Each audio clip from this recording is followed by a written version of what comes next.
Hello friends, सोची से मैं आपका स्वागत है। आज हम बनाने वाले हैं गर्मियों के लिए tasty and creamy butterscotch ice cream, जो खाने में बहुत ज़्यादा स्वादिष्ट लगती है। तो चलिए बनाना स्टार्ट करते हैं। इसके लिए मैंने गैस पर पैन रख लिया और उसमें मैं 1 कप दूध लूँगी। चलिए ले लेते हैं और इसको हम हल्की आँच पर रखेंगे, बिल्कुल इसको गर्म होने देते हैं। पहले इसको एक बार हम चला देते हैं। चलिए अब इसे हम धीमी आँच पर छोड़ देते हैं और इसके लिए अब हम लेंगे 1 कटोरी में 1/4 कप दूध ले लेंगे और इसमें हम 1.5 चम्मच कस्टर्ड पाउडर डालेंगे। चलिए इसमें हम 1.5 चम्मच कस्टर्ड पाउडर ले लेते हैं और इन दोनों को अच्छे से मिक्स कर लेते हैं। चलिए इसे मैं अच्छे से मिक्स कर लेती हूँ। इसमें एक भी लम्स वगैरह बिल्कुल नहीं होना चाहिए। देखिए इस तरह से इसको मैंने अच्छे से मिक्स कर लिया है। चलिए अब हमारा दूध भी हो चुका है, इसमें भी उबाल आने लगा है। इसको अभी मिक्स कर लेते हैं पहले एक बार। देखिए इस तरह से। अब इसमें हम हमारा कस्टर्ड वाला दूध डाल देंगे, जो अभी हमने बनाकर तैयार करा था, वो डाल देते हैं और इसको हम चलाते रहेंगे। अब इसे हम लगातार चलाते रहेंगे, इसको बिल्कुल छोड़ेंगे नहीं तो कस्टर्ड पाउडर हमारा नीचे तले में बैठ जाएगा। और इसको हम लगातार चलाते रहेंगे। और इसके लिए अब हम 1/4 कप चीनी लेंगे। मीठा आप अपने हिसाब से कम ज़्यादा रख सकते हैं। चलिए अब इसे मिक्स कर लेते हैं और इन सबको अच्छे से हम चलाते रहेंगे। तब तक इसे हम चलाएंगे जब तक कि अच्छे से हमारा दूध गाढ़ा हो जाए। तब तक देखिए अब ये गाढ़ा होने लगा है इस तरह से। चलिए अब ये दूध एकदम बनकर तैयार है। गैस का फ्लेम हम ऑफ कर देते हैं और इसको बिल्कुल ठंडा हो जाएगा तब इसको हम यूज़ करेंगे। इसको हम ठंडा होने के लिए छोड़ देते हैं। चलिए अब हमारी आइसक्रीम के लिए हम व्हिपिंग क्रीम लेंगे। अब जिस बर्तन में मैं इसको फेंटूंगी ना, इस बर्तन को मैंने फ्रीज में रख दिया था ताकि अच्छे से ठंडा हो जाए। चलिए अब इसके लिए हम 2 कप व्हिपिंग क्रीम लेंगे। चलिए ले लेते हैं और अब इसको हम अच्छे से मिक्स कर लेंगे तब तक जब तक कि अच्छे से फूल के डबल ना हो जाए। और इसको करने में हमें 5 मिनट लगेगा। आपके पास अगर बीटर है तो आप उसकी सहायता से कर सकते हैं, पर मैं इसे चम्मच की सहायता से ही अच्छे से लगातार चलाती रहूँगी। देखिए फूल कर एकदम अच्छे से डबल हो चुकी है। अब इसे मैंने फ्रीज में रख दिया है ताकि ये ठंडी हो जाए। अब हम पैन ले लेंगे। पैन में मैंने आधा कप चीनी ली है और उसमें हम हमारा बटर स्कॉच बनाएंगे। चलिए अब इसको लिए भी आँच हम बिल्कुल धीमी रखेंगे और इसे भी हम चलाते रहेंगे। देखिए हमारी चीनी अब इसमें मेल्ट होने लगी है इस तरह से। चलिए अब इसके लिए हम 1 चम्मच देसी घी लेंगे। चलिए भी ले लेंगे और इसको हम अच्छे से मिक्स कर लेंगे और इसे हम चलाते रहेंगे अच्छे से। देखिए हमारी चीनी इसमें कितनी बढ़िया से मेल्ट हो चुकी है।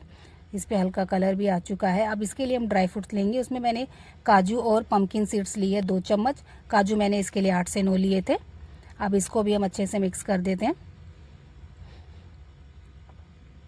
चलिए सभी अच्छे से हो चुके हैं। गैस का फ्लेम हम ऑफ कर देते हैं। चलिए अब मैंने प्लेट में ऑयल लगा लिया था ताकि हमारा ये जो बटर स्कॉच इसमें हम सेट करने के लिए रखेंगे तो ये आसानी से इसमें से निकल जाएगा। चलिए मैंने इसको प्लेट को अच्छे से ग्रीस कर लिया। अब इसमें हम हमारा ये बटर स्कॉच डाल देते हैं। इसको हम अच्छे से प्लेट में चारों तरफ सेट कर देंगे और इसको जब तक अच्छे से ठंडा हो जाए, सेट हो जाए, तब तक के लिए इसको हम छोड़ देते हैं। चलिए अब इसको ठंडा होने देते हैं हम।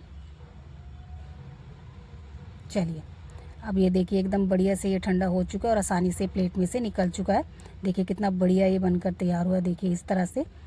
चलिए अब इसके लिए हम एक पॉलीथीन बैग लेंगे। चलिए अब इसको हम तोड़ लेते हैं। आप इसके साइज़ अपने हिसाब से छोटे बड़े रख सकते हैं। आप जैसे चाहो वैसे इसको कर सकते हैं। देखिए मैंने इसको अच्छे से तोड़ लिया है। देखिए इस तरह से। चलिए अब इसे मैंने कटोरी में निकाल लिया है। चलिए अब इसके लिए हम हमारी आइसक्रीम अब फ्रीज में से निकाल लेते हैं। 2 घंटे इसे हो चुके हैं। चलिए अब इसके लिए हम कस्टर्ड वाला दूध लेंगे जो अच्छे से बिल्कुल ठंडा हो चुका है। इसको तब लेंगे हम। चलिए इसको भी मैंने ठंडा करने के लिए फ्रीज में रख दिया था। चलिए अब इसके लिए हम 1 चम्मच वेनिला एसेंस ले लेंगे। आप चाहो तो इसकी जगह बटर स्कॉच एसेंस भी ले सकते हैं, पर मेरे पास वो था नहीं इसलिए मैंने वेनिला एसेंस लिया है। अब इन सभी को अच्छे से मिक्स कर लेंगे। देखिए मैंने इन सभी को अच्छे से मिक्स कर लिया। अब इसमें हम हमारा ये बटर स्कॉच डाल देंगे ताकि हमारी आइसक्रीम एकदम क्रंची सा टेस्ट आएगा। चलिए इसमें खूब अच्छे से ज़्यादा सा इसमें डालेंगे ताकि हमारी आइसक्रीम एकदम टेस्टी सी बनेगी। चलिए अब इन सबको अच्छे से मिक्स कर लेते हैं। देखिए इसे मैंने अच्छे से मिक्स कर दिया। अब हमारी आइसक्रीम को सेट करने के लिए हम आइसक्रीम मोल्ड ले लेंगे। चलिए अब इसको हम इस मोल्ड में ट्रांसफ़र कर देते हैं। आप कोई से भी बॉक्स में, चाहे स्टील के बॉक्स में भी इसे आप जमा सकते हैं। चलिए अब इसको मैंने इसमें डाल दिया है। अब ऊपर से भी हम इसमें बटर स्कॉच डाल देंगे ताकि ये देखने में भी अच्छी लगे। चलिए मैंने ये चारों तरफ अच्छे से बटर स्कॉच इस पर डाल दिया है। अब इसके लिए हम ये फॉइल पेपर ले लेंगे और इसको हम अच्छे से चारों तरफ से पैक कर देंगे चलिए इस तरह से पैक कर देंगे इसको अच्छे से। देखिए इसे मैंने बढ़िया से अच्छे से पैक कर दिया है। अब इसको हम फ्रीज़र में रख देंगे रात भर के लिए। चलिए अब इसे मैं फ्रीज़र में रख देती हूँ रात भर के लिए। अब देखते हैं इसको अगले दिन। देखिए हमारी आइसक्रीम अब खूब बढ़िया से सेट हो चुकी है। इसका फॉइल पेपर हम हटा लेते हैं। चलिए देखिए कितनी बढ़िया सी सेट हुई है ये। चलिए अब मैं इसको आपको निकाल कर दिखाती हूँ।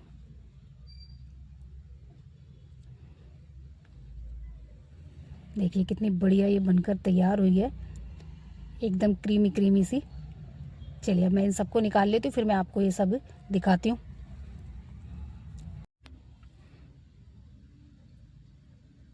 देखिए मैंने इन सभी को निकाल लिया। अब इसको हम गार्निश कर देंगे। ऊपर से मैं इस पर बटर स्कॉच डाल दूंगी और रोज़ पेटल्स डाल दूंगी ताकि ये देखने में अच्छी लगे। देखिए हमारी टेस्टी और एकदम crunchy crunchy butterscotch ice cream एकदम बनकर तैयार है। आप भी इस गर्मी में इसी तरीके से बनाइएगा, बहुत ज़्यादा स्वादिष्ट लगती है, बड़ी आसानी के साथ बन भी जाती है। मेरी रेसिपी आपको कैसी लगी ज़रूर बताइएगा। प्लीज़ मेरे चैनल को लाइक करें, सब्सक्राइब करें एंड कमेंट करें। तो मिलते हैं हमारी नई रेसिपी के साथ, तब तक के लिए बाय बाय।